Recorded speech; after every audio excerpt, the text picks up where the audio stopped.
Okay.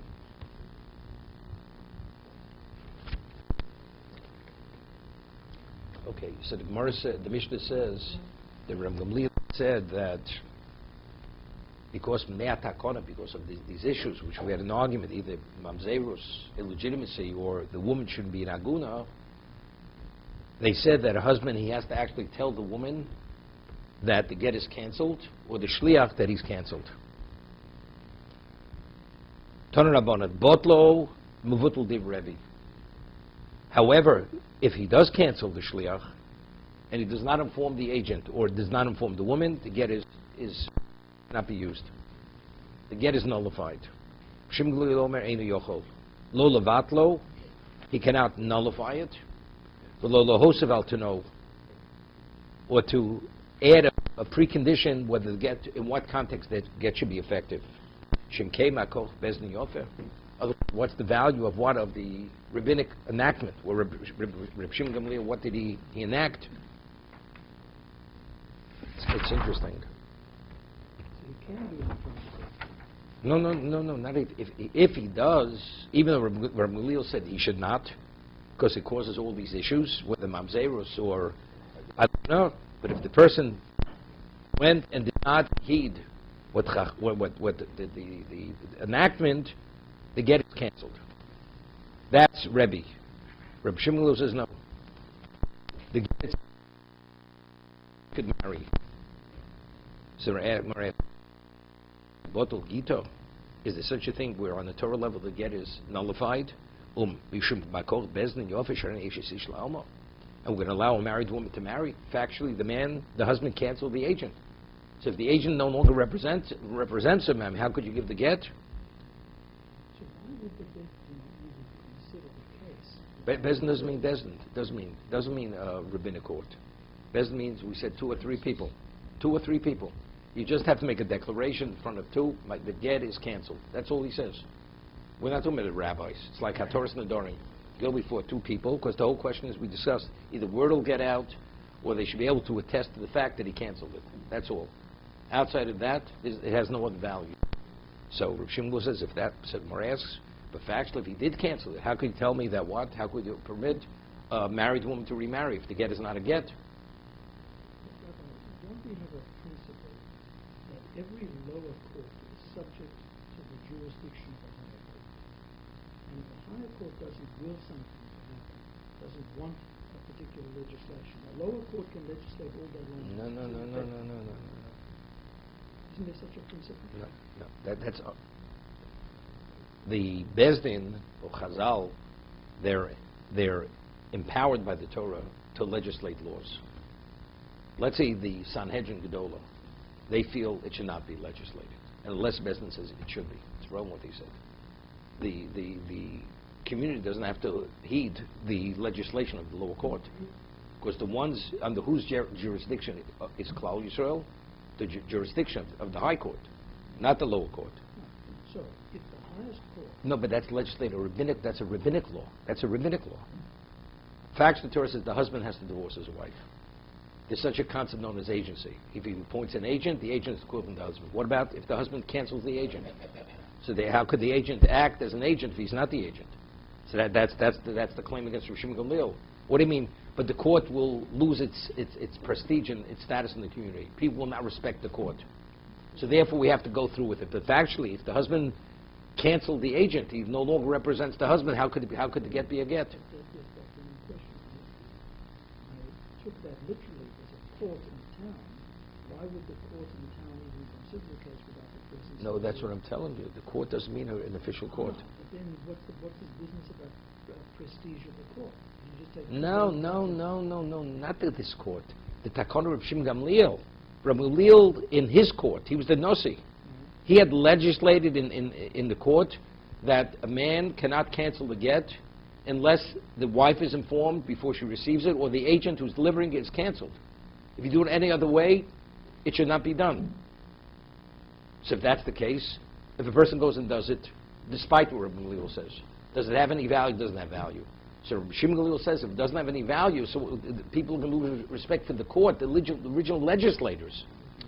The original legislators. We're not talking about the people who he cancels in their presence. has doesn't it have the ability to say, and if anybody should ever do this, it's not effective? It can't be, because an agent, could the court appoint an agent on my behalf? They can't appoint, and if I don't, well, let's say a person doesn't want to give a get. They have to force the person to say, I consent to give the get. They'll say, it's irrelevant what you want.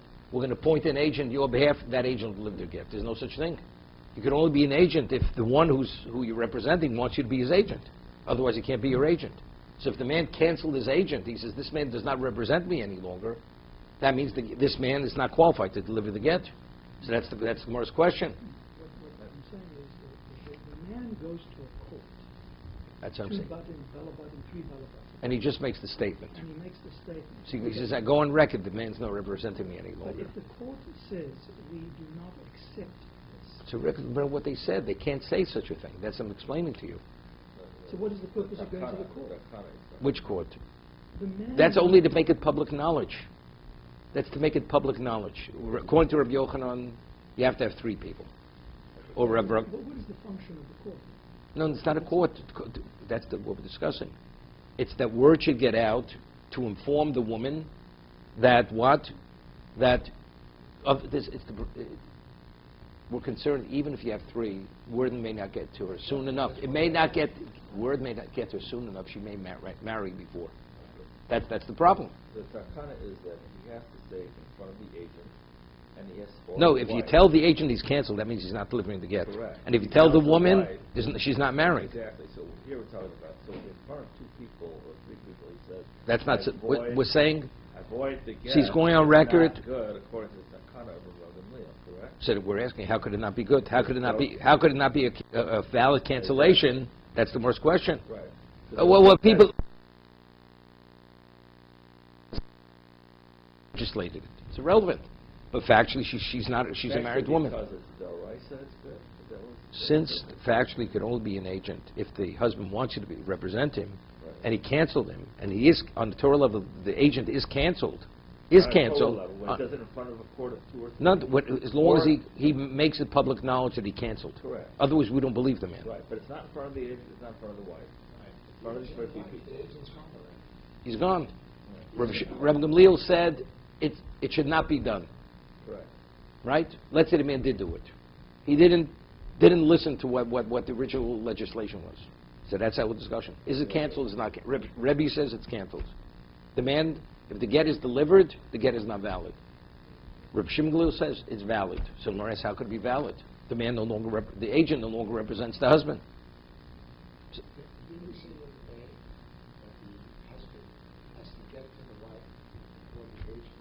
no, or tell the agent he shouldn't deliver it. If he could, either one. But if he can't find either one, she's divorced. That's our question. Is she divorced? Is she not divorced? That's our question. Rav Shimon says she's divorced. So Mara says, how could she be divorced? If the agent delivers, is no longer an agent. He's not the agent of the husband. So the Gemara is going to have to say, because Chazal annul the marriage. So we only go through the motions if she is being divorced, but factually she's not being divorced. It's only if such a thing happens, we revoke the marriage. That's what Gemara answers, according to Rav Shimon Gamliel. That's the conclusion. Because otherwise, how do you respond to the question? How could you be an agent if the husband doesn't want you to be the agent? It's very interesting. But if somebody asks, but after they annul the marriage, could she marry a Kohen? The answer is no, because the perception is she's divorcing. That's why she's permitted to remarry. But if it's an Same thing. No, Erison is Kedushin. But not a broken engagement. There wasn't a combination of... Doesn't make a difference. Does not be consummated. A Gerusha is a Gerusha. I mean, if a woman commits adultery after Kedushin, she's an adulteress, right? Now, there's not what's the We're going to have a Mishnah later. First takes a get, and he throws the get within her Dalan Amos, within her four Amos. Not a courtyard. You put it into a courtyard. A courtyard is equivalent of her, or in her home, putting it in her hand. But let's see, we're talking about a semi-public domain, and you throw it within her Dalan Amos. She's divorced. It's like if you come upon inside him, it's within your 4 Amos, you acquire it. It's considered your chotzer. It's equivalent of your domain. And Even if it's being thrown into Grand Central Station. No. I said it has to be a semi-public domain. If it's public domain, that means everybody has access to that location. It's called Tziri Rishus HaRabim. It's like off the beaten path. It's a rabbinic law. It's a rabbinic law. So there's a machlokes Rishonim. How does it work exactly? So it says, what's the mechanics? How does it work? We're going to have this later. When a person, let's talk about just a lost, ownerless object. Upon an ownerless object, it's within your dollar amos, and you have in mind you want it, it's yours. Somebody now takes it, he's a thief. Why is he a thief? So there's a person known as Hefker Bez and Hefker.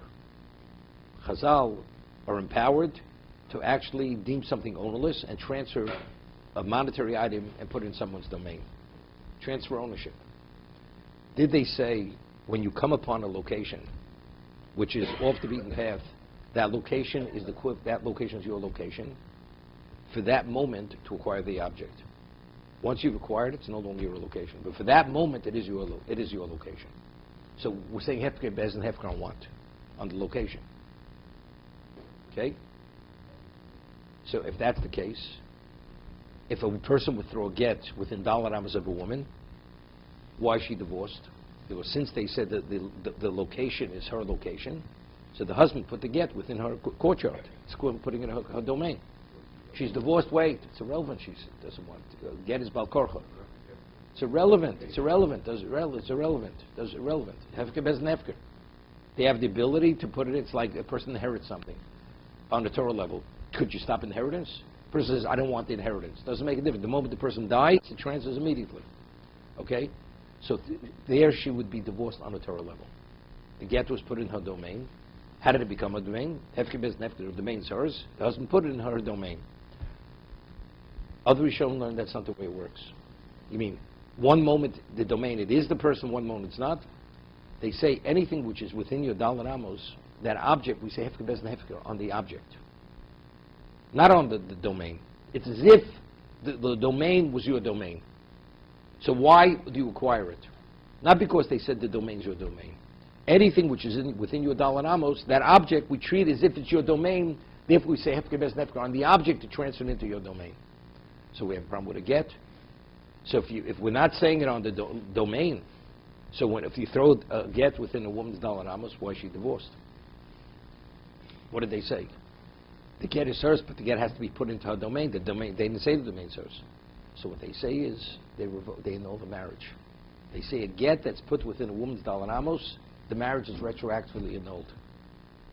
So therefore the divorce is only a rabbinic divorce. It's not a Torah divorce.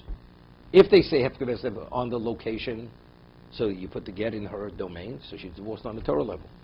But if they don't say the Hefker Bez Nefker on the domain, but rather it's on the object, that can't be applied to a get. So if that's the case, why, if you throw the get within her dollar amos, why is she divorced? The answer is, it's as if she's divorced. She's not really divorced. It's actually, they annul the marriage. So again, but when do they annul it? If it's considered, perceived as if she received the get. Okay, so therefore, could she marry a Kohen? It would only be rabbinically she's not able to marry the Kohen. So if you learn like the Rishonim, that Hefker Bez Nefker is going on the location, that's a Torah. She's a divorcee on a Torah level. But if you learn like the others, that it's only they revoked them, they annulled the marriage, then it's rabbinically that she's not permitted to marry the Kohen.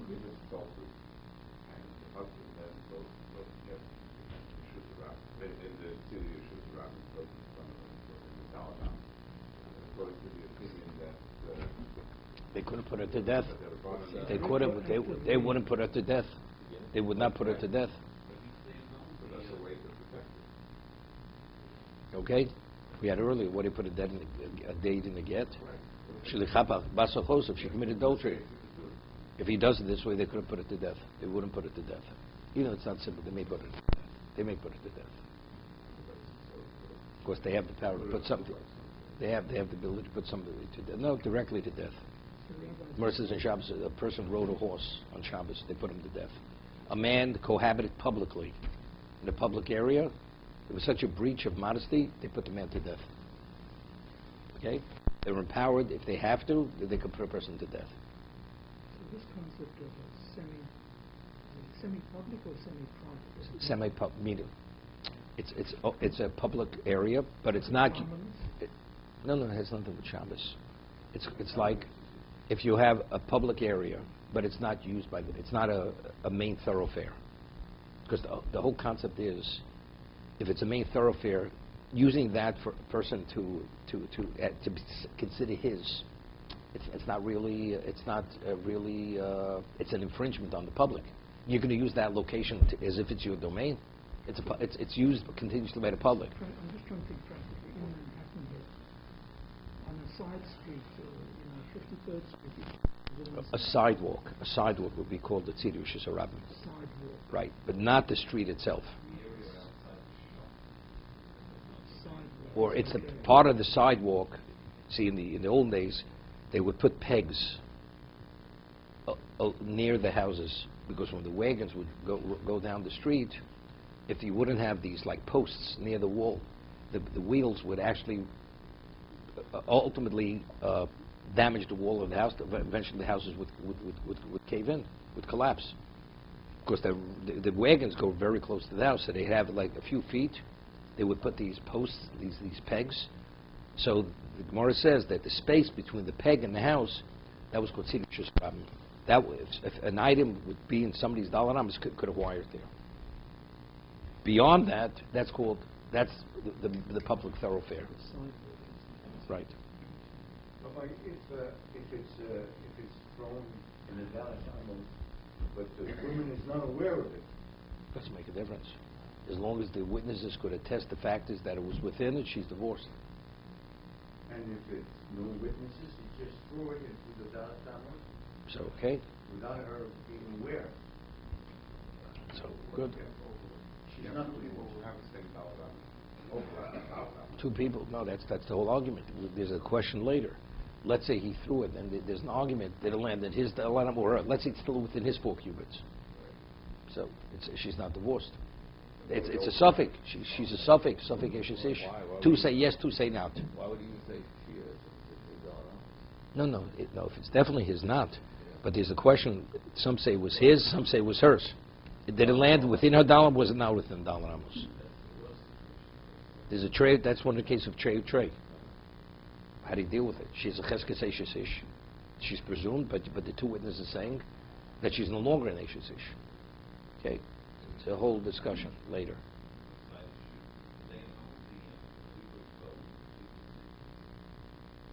He'd have to pay rabbinically. He'd have to pay it out. It's always a debt document. Every ksub is a debt document. Good, but we're dealing with her as if she's a divorcee, as if the divorce. Right, that's what I'm explaining to you. But why are they annulling it? Because she received the get.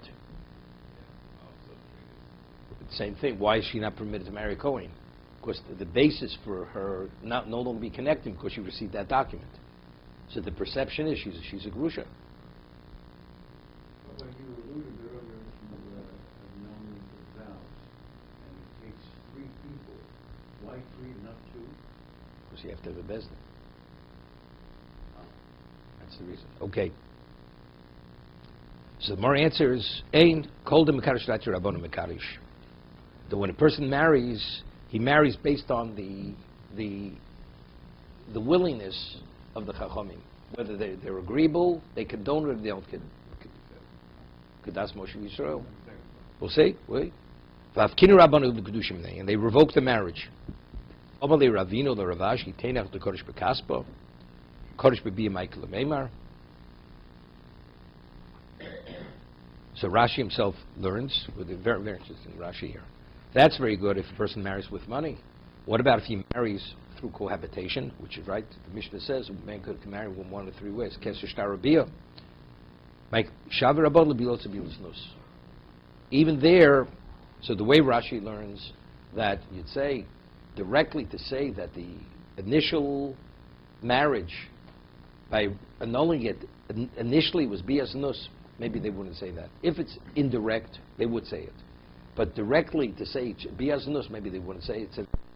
The answer is they would. For the sake of this, that it should not be, that he should not violate the rabbinic enactment, even that they will do. Now, there's very interesting Rashi here. We say every day, the Yudagil Midas Torah in the Dreshes, right? The 13 methodologies of interpreting the Torah. It's Halach L'Moshe Sinai. Now, how do we know a woman could be married with money? Right? It's Gzera Shava. Right?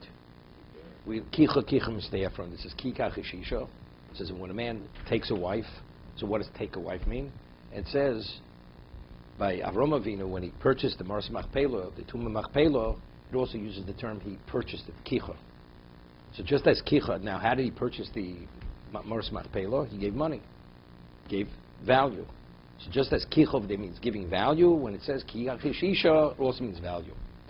A Gzera Shava is what? It's a Torah law.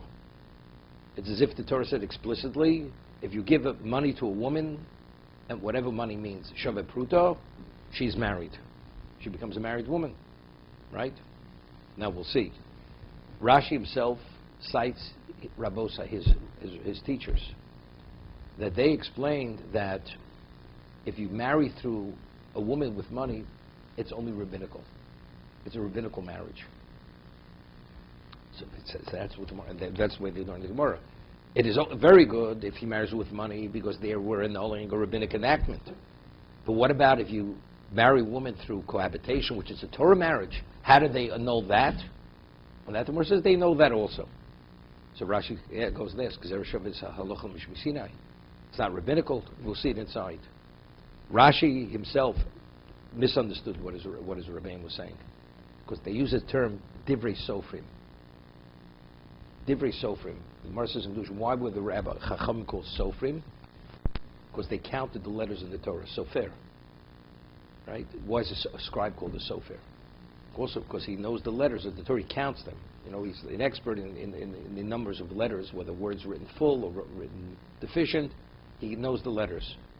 So divrei sofrim doesn't necessarily mean a drabanan. Divrei sofrim means it's through the methodology which is applied through the Chachamim. So means they applied the Gzera Shava. Means something which is explicit, that's explicit. Something which is what? Which is through an interpretation, through the methodology of one of the 13, which is Halacha Mishum Sinai, which was ordained to Moshe Sinai. It's a Doraisa, but it's not a blatant undoing of a Doraisa. It's not as obvious. So, Bia, which is obvious, of course we learn out V'yotzav V'hoiso. It says Ubo Aleo. It says he cohabits with her. Maybe that they wouldn't revoke. They wouldn't know. But something which is like a little blurred, it's not as obvious, maybe that they wouldn't know. On that the Gemara says no, they'll even know something which is explicit in the Torah. Okay, let's see Rashi. One of the few ways of marrying a woman is cohabitation. But there is no witnesses. How does that work? We discussed this yesterday. It's a Rashi. Before the person goes and secludes himself with the wife, for the sake of marriage for cohabitation, he says to two witnesses, I'm going into this room and I will cohabit with her for the sake of Kedushin.